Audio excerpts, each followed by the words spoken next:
Hello Sagittarius friends, I'm Annie Botticelli and welcome to my Sagittarius October 2023 Astrology Horoscope Forecast. This is for you if Sagittarius is your sun sign like me, or your rising sign, or your moon sign, or any other Sagittarius placement you're listening for. What I'm going to talk about here is part of your astrological picture. And if you're a very late degree Sagittarius, also like me, birthdays December 15th through the rest of the sign, or degrees, 23 degrees through the rest of the sign, I suggest you additionally listen to my Capricorn report, as your very late degree friends will benefit from both readings.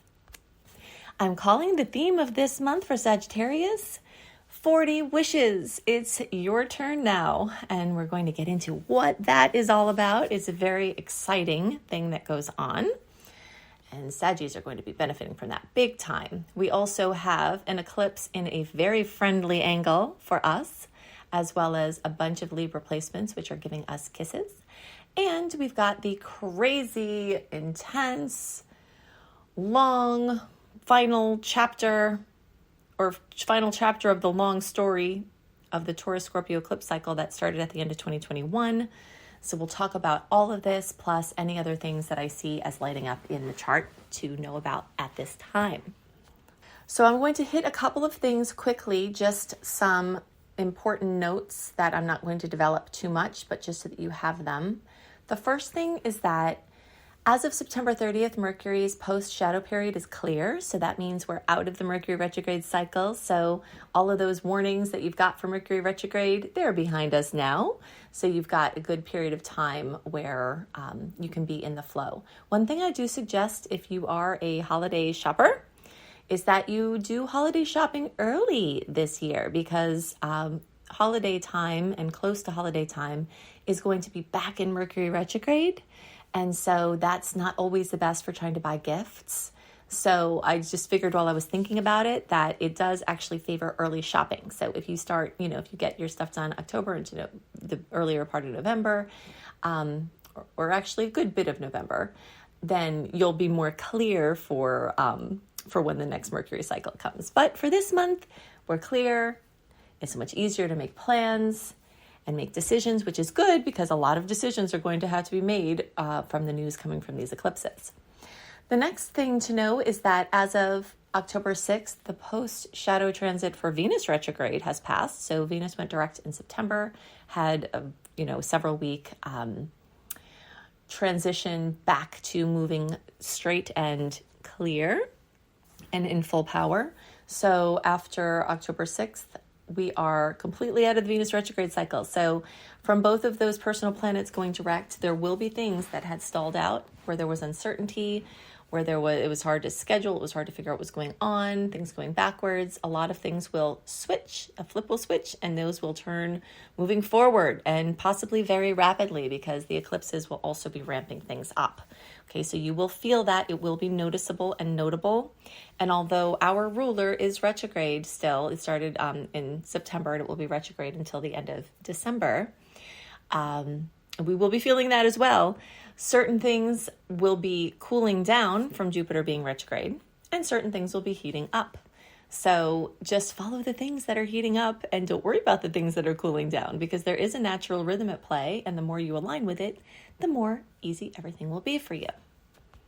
Okay, so let's start to talk about Libra transits, which leads us into the discussion of the Libra eclipse and will lead us into the discussion of the 40 wishes. Okay, so this is a pile up of Libra information here. So the first thing to know is that Mercury, star goddess Pallas Athena, the Sun, Mars, transiting South Node are all in Libra. This is going to make this period of time very much about partnerships and relationships. And you will notice that you are connecting with other people. You are helping other people. They are helping you. You're getting support. You're supporting others. And, it's overall a very social time where you'll be interacting with a lot of people. Extroverted Sagittarius will be in their glory at this time. If you're not an extroverted Sag or you're just otherwise not feeling it, you are going to be required to do quite a bit of interacting with people at this time. So just be aware of that and just know that there are things that you have to show up for. And, I guess use your discernment as to which of those things, because the opportunities will be aplenty. The next thing to know, let's see what we want to talk about next. Let's just get right into the 40 wishes. Okay, so a lot of the things that, well, really at this point, most of the things that I teach about astrology are from my own experience and my work over decades. Okay, besides just the foundational understandings, which my teacher, Bridget, helped me to have, and everything else, really the insights that I have, I work directly with spirit to understand and translate the language of the stars. Okay, so that's from my personal experience. But there's one thing that has been really cool that I've learned from somebody else that has stuck out in my mind, so I want to credit them. Her name is Jan Spiller. She's a brilliant astrologer, and she actually learned this from someone else, the person which I don't even remember who that was. But so Jan talks about the granddaddy power period. Okay, the granddaddy power period is when the sun moves through your 11th house, because the sun makes everything bright and, open. And the 11th house in your chart represents your big dreams, not the ones you have at night, although those will be aspected for Sagittarius this month as well. As we get into the Scorpio placements later in the month, we'll talk about that. But the 11th house is the big dreams. Many Saggies I know are not afraid to tell people their big dreams. We really are focused on that space, the bigger picture, what we really want to be doing. Jupiter as our ruler helps us to, really add fuel to the things that we want to do. And we tend to dream really big. And we tend to like to talk about that and help us to manifest it through connecting with others about what we want to do or what we'd like to see or what we'd like to create. But there are some big dreams that you have quiet only for yourself too. But regardless of whether it's a quiet big dream or whether it's a known big dream or whether you haven't even thought about this topic, when the sun moves through your 11th house, it's a time where you get 40 wishes to have your dreams fulfilled. And I've tracked this over the years and it works really, really well. Okay, if you track these kind of things in a notebook, like do your new moon wishes and your full moon, clearings and your granddaddy power period wishes all in one notebook, then you can go back over them. And first of all, you can see which things you still need to keep wishing for to make come true. You can see which things have changed. Maybe you're on a different track. And which things it actually happens. Okay, so, but regardless, when the sun is moving through your 11th house, as it is when it goes through Libra for Sagittarius, you get 40 wishes. Now, because obviously there are 30 degrees in the sign and your particular 11th house is going to be a little bit differently sized. What I can tell you though, for general to make this work is if you do your 40 wishes and you just go over them and wish them every day that the sun is in Libra, so basically from around September 23rd-ish through October 23rd-ish, and you just do your 40 wishes every day, then you will no doubt be making your wishes in the period of time when your 11th house is being aspected, even if you and I don't exactly know when that is. We know in the solar chart for Sagittarius that sometime along this Libra transit, it's going to happen for you. If you happen to know your chart, then you can look at the degree on your 11th house cusp and the date that it goes, the sun, if you know how to read an ephemeris, the date that it goes there will be your starting date of your power period. And then the date it leaves your 11th house and goes into your 12th house is the end date. Okay. So if you know astrology and you want to go deeper, and this is the kind of stuff, by the way, that we do and learn in my course, which you can see at beastropro.com, beastropro.com. But if you know how to do this on your own, then you can drill down and do it. But otherwise, just make your wishes every day during the Libra cycle and you will get them, okay? And now, when I say get them, I don't mean that every single one's going to be granted, obviously. But you'd be surprised at how many are, especially if you're honoring good rules of wishing, karmically sound rules of wishing, making one wish per wish rather than saying, I want this and this and this and this in one wish. You want to separate those out. So this is very exciting. For late degree Sagittarius friends, so we'll say birthdays around December 11th through the rest of the sign, or like 20 or 21 degree placements through the rest of the sign, I suggest you shift your month of daily wishing later. So start a couple of weeks into October and go a couple of weeks into November, because the timing will shift for you, and the later you are in the sign, the later your wishing period is. Okay, so that's happening for Sagittarius, 40 wishes, Libra time, yay. The next thing that's going on is just the transits, which I told you about. Okay, so we know that Libra relationship things are being aspected. Then we have the eclipse. Okay, so October 14th, we've got the second eclipse in the Libra Aries eclipse cycle that began this spring of 2023, or fall for you all down under. And this is one that's in a very favorable angle for Sagittarius. So this whole eclipse cycle that has opened up, this air fire eclipse cycle that will be present from early 2023 to early 2025, is all in favorable angles for Sag placements. So this is very exciting. And all of these other Libra placements are also in favorable angles. And they have the 60-degree angle, which is the angle of opportunities, where if you do something with them, they will be grander. It's not like a trine energy where things just show up on a silver platter. It's the energy of, wow, here's something you can do, and then you don't do it, and then it fizzles out. So remember, you have to take action on some of these possibilities. So everybody gets kisses from this eclipse, but those of us that have 16 through 26 degrees of Sagittarius placements, so that's like around December 6th through around December 16th, and the closer to around December 11th, the more you're going to get the kisses, extra kisses, from that eclipse. Now, to understand the eclipses more, go to my YouTube homepage, click on the playlists, scroll down till you find the eclipse playlist, look for eclipses in Libra, and that will give you a lot of good examples of ways I've seen Libra eclipses manifest. Specifically for Sagittarius, this is in the house of Aquarius, so also look for eclipses in Aquarius or the 11th house, and that will give you another layer of how you may see this energy manifest. Now remember, eclipses as an astronomical event happen at the time that they happen. Eclipses as an astrological event have storylines that far extend beyond the moment of the eclipse. So eclipse season tends to heat up around 4 to 6 weeks before each eclipse. So we're talking about the end of August. You're likely to start seeing news and information coming in from not only this eclipse, but also that Taurus final chapter of the Taurus-Scorpio eclipse cycle happening on October 28th. We'll get to that in a minute, but I just want to talk about the season for a second.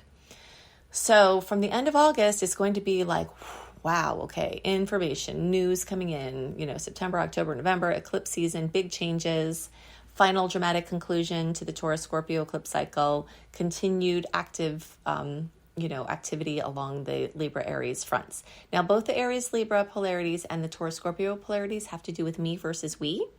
And then Taurus-Scorpio is our stuff versus my stuff versus our stuff. So things involving shared resources, individual resources, independent autonomy, interdependence, and shared, financial and other experiences are all what's getting shuffled around. And that's exactly what happens at eclipse time. It often brings radical changes that are non-negotiable, and all you have to do is to decide how you're going to deal with the things that are unavoidable. And in some cases, they're amazing. They're something you've always wanted. In some cases, it's bittersweet. The thing you always wanted comes at the expense of something else. But, this is for the universe to decide. This is not something we get to decide. There are free will decisions in astrology, I do believe. Eclipses and what happened at the eclipses are not generally those.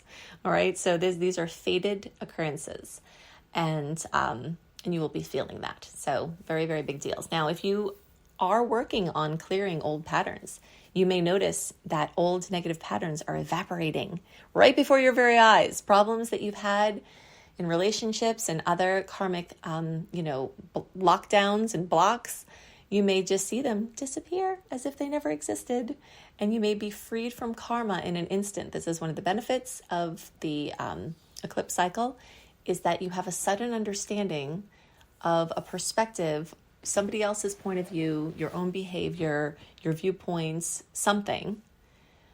You either have a perspective shift spontaneously, or you have a shift from seeing something happen to someone or from an experience that you have. But it's a leveler, it's a karmic leveler and a karmic clearer.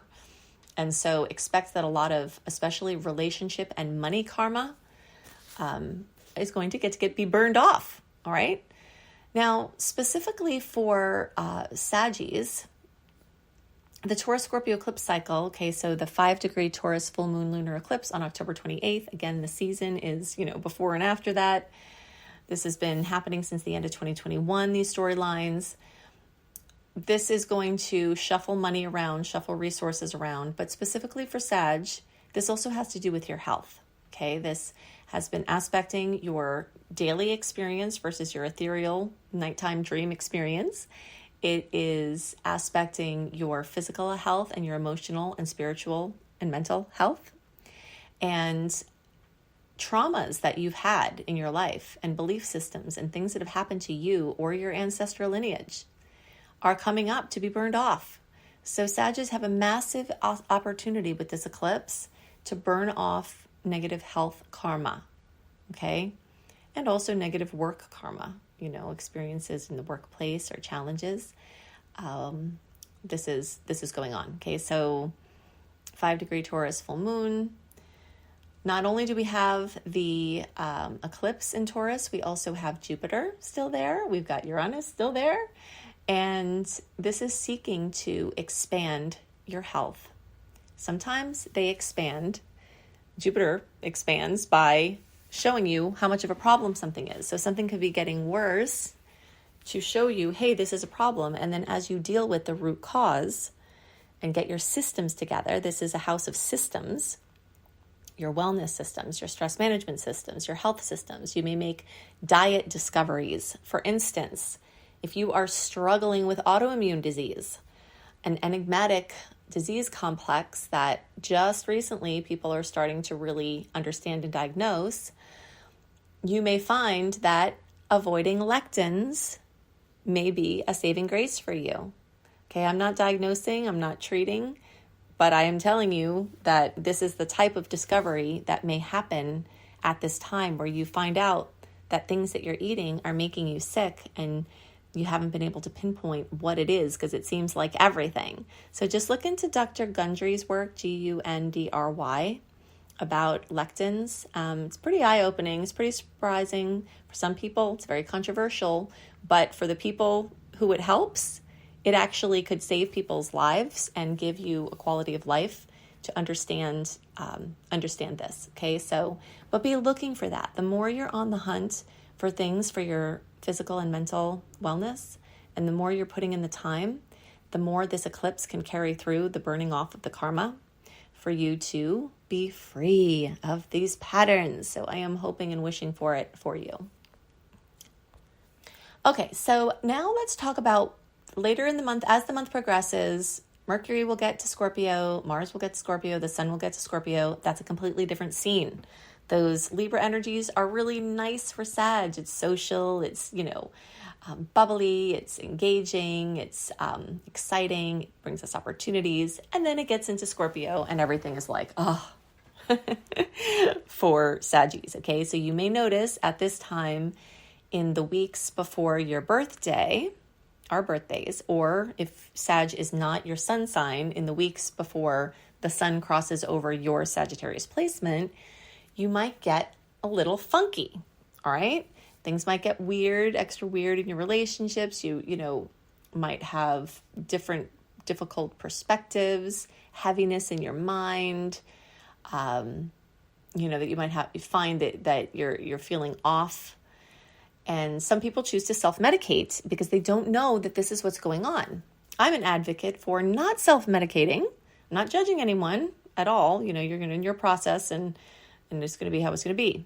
But I am an advocate for understanding that in this time before your birthday, or the sun crossing over that place, it makes your mind more busy. And some people, when that happens, they don't know what to do with it and they self-medicate. But you can dive into inner work, psychology, different therapies, past life therapies, meditation, spiritual processes. That can help to direct and guide and clear those fears and addictive tendencies and, just heaviness, so that you can come through the other side when it comes to birthday time with a better understanding of what the problems were and hopefully with some clearing. All right. So you will start feeling that as the month progresses. Okay. It's going to get into that very heavy emotional energy, and it will be very different. And then, of course, after all that passes, it will be Sag season and everything will be yay. And so, you'll notice that.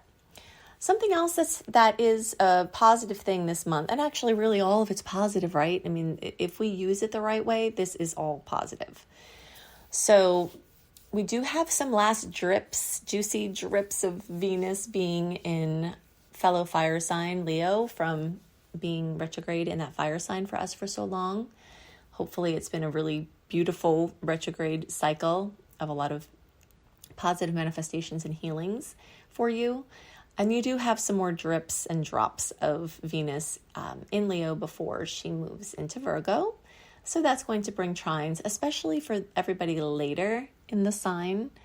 So probably the same people who I said watch the January report, like December 15th on, you'll get some extra last kisses from Venus. And again, it's there for everybody, but that group will get some extra.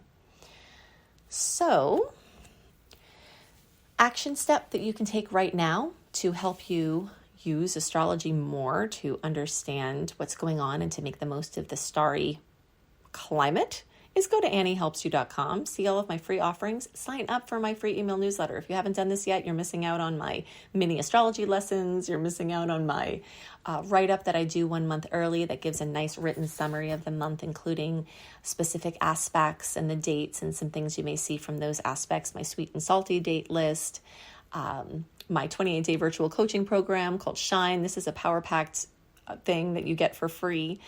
All of that when you just put your name and email address in at AnnieHelpsYou.com.